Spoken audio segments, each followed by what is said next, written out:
एक मशहूर कवि ने बहुत सीधी बात कही थी। अगर कोई आपको ध्यान से सुन ले तो उसमें आपके कहने का गौरव नहीं, उसके सुनने का बड़प्पन होता है। और शायद यही वजह है कि आज हम सब खुद को बहुत छोटा महसूस कर रहे हैं, क्योंकि हम बोल तो बहुत रहे हैं पर सुनने वाले धीरे धीरे खत्म हो रहे हैं। हम एक ऐसे समय में जी रहे हैं जहां हर किसी के पास कहने के लिए बहुत कुछ है पर समझने की फुर्सत नहीं।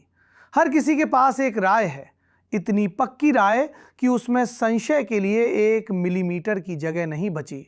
हम तय करके बैठे हैं कि सच क्या है, और जो हमारे सच से अलग बोले या तो वो बिक चुका है, या देशद्रोही है, या मूर्ख है। बीच का आदमी आज सबसे ज़्यादा अकेला है। पढ़ने से डर क्यों लगता है? मुझे लगता है हमारी पीढ़ी को पढ़ने से डर लगने लगा है। क्यों? क्योंकि पढ़ना अकेले का काम है। वहाँ कोई फिल्टर नहीं होता, कोई लाइक नहीं, कोई तालियां नहीं।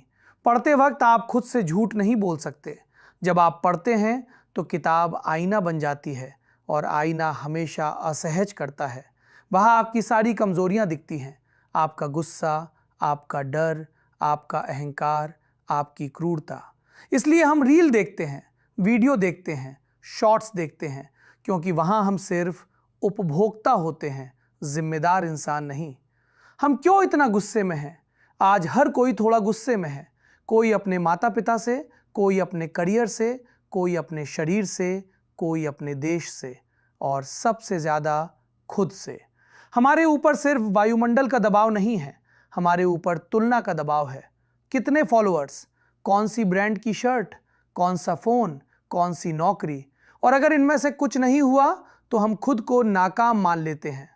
पढ़ना क्या करता है? पढ़ना आपको शांत नहीं करता, पढ़ना आपको ईमानदार करता है। पढ़ना आपको ये नहीं बताता कि आप सही हो, पढ़ना आपको ये सिखाता है कि आप गलत भी हो सकते हो। और यही लोकतंत्र की सबसे ज़रूरी शर्त है। लोकतंत्र मतदान भर नहीं है, लोकतंत्र संशय है। संशय कि शायद मेरी बात पूरी नहीं है। इंटरनेट और दूध का तालाब एक कहानी है कि अगर सब लोग तालाब में एक एक लोटा दूध डालें तो तालाब दूध से भर जाएगा, लेकिन सुबह तालाब पानी से भरा होता है। क्यों?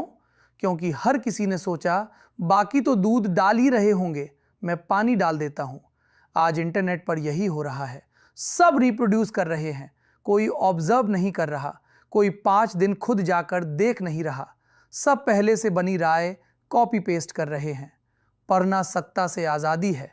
जब आप किताब उठाते हैं तो कोई सरकार आपकी निगरानी नहीं कर रही होती, कोई एल्गोरिदम आपको ये नहीं बता रहा कि अगला पन्ना क्या होना चाहिए। पढ़ना सबसे शांत किस्म की क्रांति है। कोई नारा नहीं, कोई झंडा नहीं, लेकिन असर गहरा होता है। पढ़ना करुणा सिखाता है। जब आप पढ़ते हैं तो आप दूसरों का मजाक कम उड़ाते हैं, आप बूढ़ों से थोड़ा नरमी से बात करते हैं, आप बच्चों को थोड़ा ज़्यादा धैर्य से सुनते हैं, और सबसे ज़रूरी, आप खुद को माफ़ करना सीखते हैं। पढ़ो, कहीं से भी शुरू करो, किताब से नहीं तो चिट्ठी से शुरू करो। अपनी दादी की पुरानी चिट्ठी, 2 साल पुराना अखबार, दूध वाले का हिसाब लिखा पुराना कैलेंडर, कहीं से भी बस पढ़ना शुरू करो।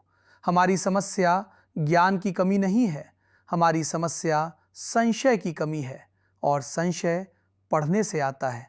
पढ़ो ताकि डर कम लगे, पढ़ो ताकि गुस्सा कम हो, पढ़ो ताकि इंसान बचे रहें, क्योंकि जो नहीं पढ़ता वो बहुत आसानी से भीड़ का हिस्सा बन जाता है, और जो पढ़ता है वो अक्सर अकेला होता है, लेकिन वही इतिहास बदलता है।